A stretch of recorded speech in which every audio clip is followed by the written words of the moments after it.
BJP ने लोकसभा चुनाव के लिए अपने उम्मीदवारों की 5वीं लिस्ट जारी कर दी। 111 उम्मीदवारों वाली इस लिस्ट में कई दिग्गजों को दोबारा मौका मिला है, जबकि कई बड़े चेहरों का टिकट कट गया है।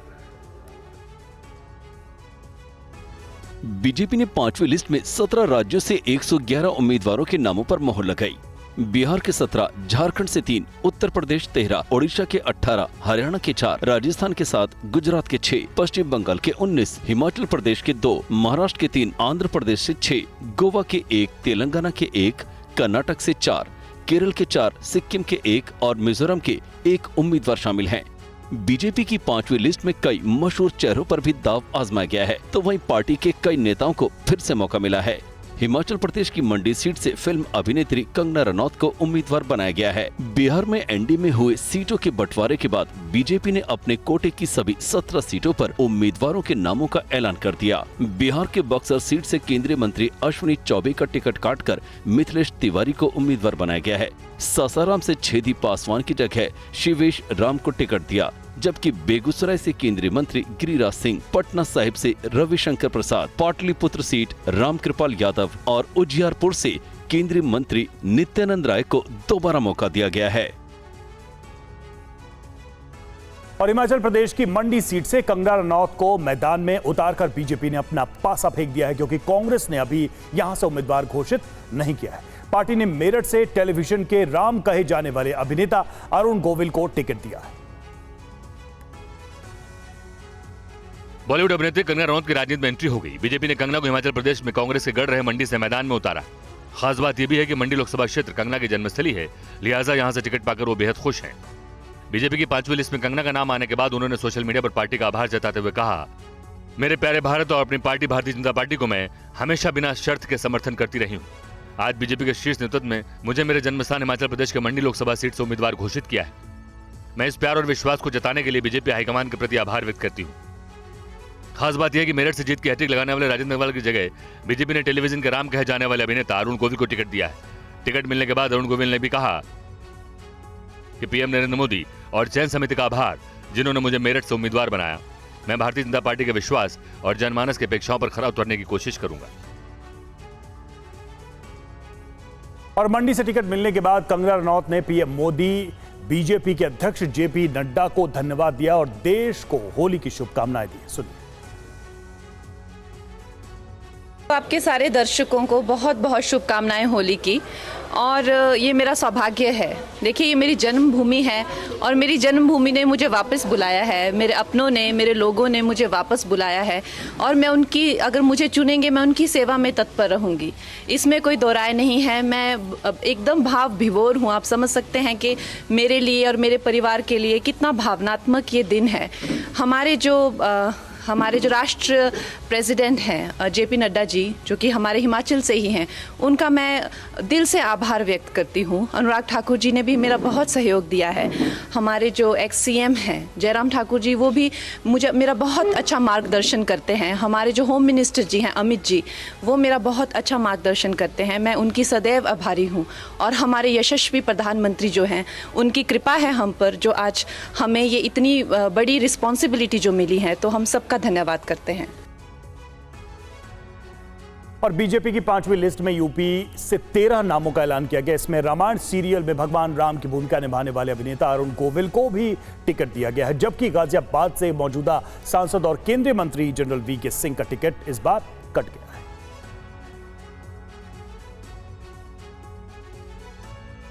बीजेपी ने यूपी के लिए उम्मीदवारों की जो लिस्ट जारी की है, उसमें प्रदेश की बाकी रह गई 25 सीटों में से 13 सीटों पर उम्मीदवारों का ऐलान किया गया। सुल्तानपुर से मेनका गांधी फिर से चुनाव लड़ेंगी, लेकिन उनके बेटे और पीलीभीत से मौजूदा सांसद वरुण गांधी का टिकट कट गया है। वरुण गांधी के बदले इस बार योगी सरकार में पीडब्ल्यूडी मंत्री जितिन प्रसाद को पीलीभीत से टिकट मिला है। कानपुर से सत्यदेव पचौरी के बदले रमेश अवस्थी को टिकट दिया गया है। मेरठ से वर्तमान सांसद राजेंद्र अग्रवाल की जगह रामायण सीरियल में राम की भूमिका निभाने वाले अभिनेता अरुण गोविल को टिकट दिया है। बरेली से पूर्व केंद्रीय मंत्री संतोष गंगवार के बदले क्षेत्रपाल गंगवार उम्मीदवार बनाए गए हैं। बाराबंकी से वर्तमान सांसद उपेंद्र रावत की जगह पूर्व विधायक राजरानी रावत को टिकट दिया गया है। गाजियाबाद से मौजूदा सांसद और केंद्रीय मंत्री वीके सिंह की जगह इस बार अतुल गर्ग को टिकट दिया गया है। और बीजेपी की 5वीं लिस्ट में केरल के वायनाड से राहुल गांधी के खिलाफ लड़ने वाले उम्मीदवार का नाम भी शामिल है। इसके अलावा बीजेपी ने पश्चिम बंगाल के संदेशखाली से किसे बनाया है उम्मीदवार, देखिए इस रिपोर्ट। बीजेपी ने रविवार को उम्मीदवारों की जो नई लिस्ट जारी की, उसमें कांग्रेस नेता राहुल गांधी की सीट वायनाड से भी अपने उम्मीदवार का ऐलान कर दिया। केरल के वायनाड सीट से बीजेपी ने राहुल गांधी के खिलाफ के सुरेंद्रन को उम्मीदवार बनाया है। झारखंड के दुमका से बीजेपी ने पूर्व मुख्यमंत्री हेमंत सोरेन की भाभी सीता सोरेन को उम्मीदवार बनाया है। पश्चिम बंगाल में वर्तमान दुर्गापुर सीट से पूर्व प्रदेश अध्यक्ष दिलीप घोष को SS एलूवालिया के स्थान पर उम्मीदवार बनाया गया है। संदेशखाली की पीड़िता रेखा पात्रा को बशीरहाट से टिकट दिया गया है। कलकत्ता हाईकोर्ट के पूर्व न्यायाधीश अभिजीत गंगोपाध्याय को तामलुक से टिकट दिया गया है। वहीं कर्नाटक के बेलगांव से जगदीश शेटर को टिकट दिया गया। यहां मंगला सुरेश अंगदी का टिकट काट दिया गया। उत्तर कन्नड़ से विश्वेश्वर हेगड़े को टिकट दिया गया है। उन्हें अनंत कुमार हेगड़े की जगह टिकट दिया गया है। जबकि राजस्थान से भी 7 अन्य उम्मीदवारों की नई लिस्ट में घोषणा कर दी गई। और बीजेपी की 5वीं लिस्ट में टिकट पाने वाले ओडिशा के संबलपुर से केंद्रीय मंत्री धर्मेंद्र प्रधान और बिहार के उजियारपुर से केंद्रीय मंत्री नित्यानंद राय भी शामिल हैं। दोनों केंद्रीय मंत्रियों ने दोबारा मौका देने के लिए पीएम मोदी और केंद्रीय नेतृत्व को धन्यवाद कहा है। देश की लोकप्रिय जननेता माननीय प्रधानमंत्री नरेंद्र मोदी जी, पार्टी के राष्ट्रीय अध्यक्ष जेपी नड्डा जी, देश की गृह मंत्री, हम सभी के नेता श्री अमित शाह जी के आशीर्वाद से, उनकी मनोनयन से मैं उड़ीसा की संबलपुर लोकसभा की प्रत्याशी बन पाया हूं। मेरा पूरा भरोसा है, पार्टी के राष्ट्रीय नेतृत्व ने जो भरोसा जताया है, संबलपुर वासी, उड़ीसा वासी उसकी सही उत्तर देंगे, सही जिम्मेवारी लेंगे। जदयू ने जो भी उम्मीदवार घोषित किया है, जदयू का है, एनडीए का है, सबको बहुत बहुत शुभकामना। सबकी जीत की गारंटी है।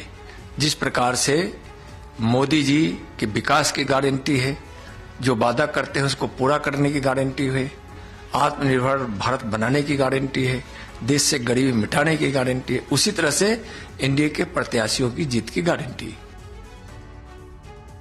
और एमपी के धार में भोजशाला का चौथे दिन भी सर्वे जारी है। इस बीच कमाल मौला मस्जिद वेलफेयर सोसाइटी ने सर्वे के दौरान मुस्लिम पक्ष के प्रतिनिधियों की अनदेखी का आरोप लगाया है। मध्य प्रदेश के धार जिले में भोजशाला परिसर का सर्वेक्षण हाई कोर्ट के निर्देश पर हो रहा है। 22 मार्च से एएसआई की टीम परिसर के वैज्ञानिक सर्वेक्षण में जुटी है, लेकिन इस बीच ईमेल के जरिए मुस्लिम पक्ष की ओर से एएसआई को कुछ आपत्तियां सौंपी गई हैं। कमाल मौला मस्जिद वेलफेयर सोसाइटी का कहना है कि 2003 के बाद भोजशाला के अंदर रखे गए सामान को सर्वेक्षण में शामिल नहीं किया जाना चाहिए। परिसर में एएसआई टीम के साथ ही 3 जगहों पर काम करने को लेकर भी मुस्लिम पक्ष को एतराज है। इसके अलावा सोसाइटी ने सर्वेक्षण के दौरान कोर्ट के निर्देशों की अनदेखी करने के आरोप लगाए हैं। माननीय हाईकोर्ट ने जो आदेश दिए हैं, आदेश में ये स्पष्ट रूप से कहा गया है कि सर्वे टीम में दोनों कम्युनिटी के लोग बराबरी से होना चाहिए।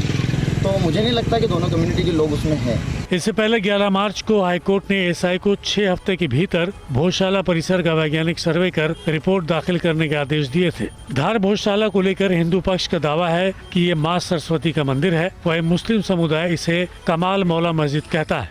मध्य प्रदेश के मुख्यमंत्री मोहन यादव घायलों से मिलने अस्पताल पहुंचे। उज्जैन रवाना होने से पहले उन्होंने मीडिया को क्या जानकारी दी, सुनिए।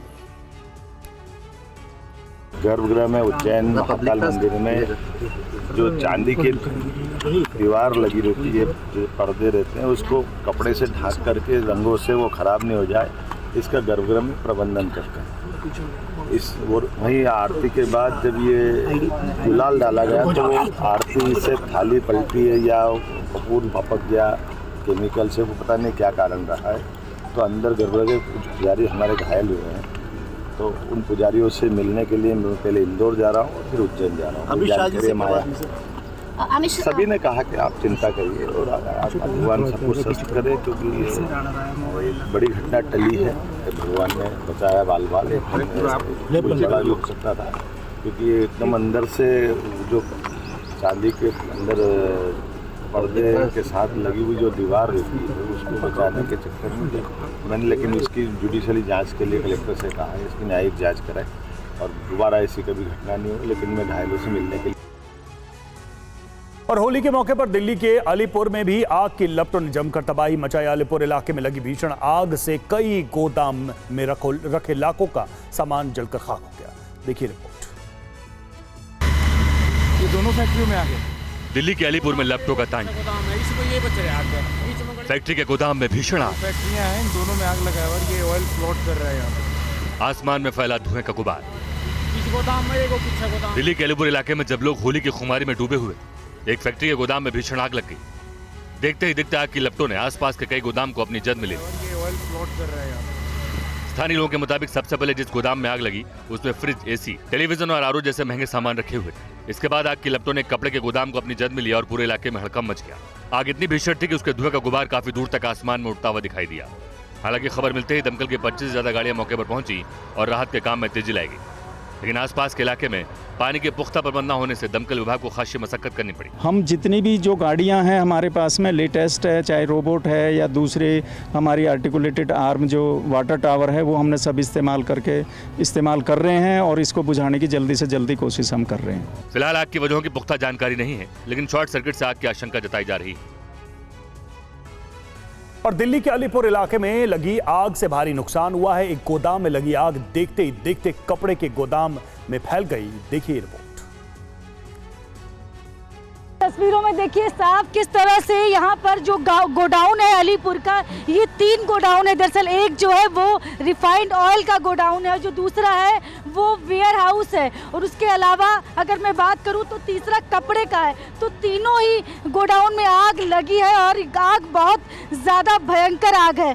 तस्वीर में आप देखेंगे रोबोट का इस्तेमाल भी किया जा रहा है आग में पर काबू पाने के लिए और अब तक 34 फायर टेंडर्स जो है वो यहाँ पर पहुँच चुकी हैं। जो धुआं देख रहे हैं आप, कितना काला धुआं जो आपको नजर आ रहा है, पूरी दिल्ली में इस वक्त ये पूरा धुआं फैला हुआ है।